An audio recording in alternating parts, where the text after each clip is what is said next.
Bismillah, hari ini kita kedatangan paket Sultan. Ini bukan paket biasa, ini paket dari Fome. Lihat nih, masih segel, masih perawan, belum disentuh siapa-siapa. Pelan-pelan bukanya, ini bukan mie instan. Kalau rusak, nangis kita semua.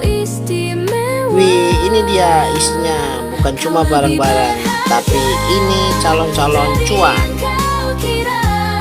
Tapi ingat ya, ini kita belanja 10 juta loh. Katanya sih ada kesempatan dapat sepeda listrik. Intinya ini bukan sekedar unboxing, ini adalah pembukaan jalan rezeki. Semoga dari kardus ini lahir motor listrik. Bukan sepeda listrik maksudnya. Bismillah, semoga kita nanti yang dapat.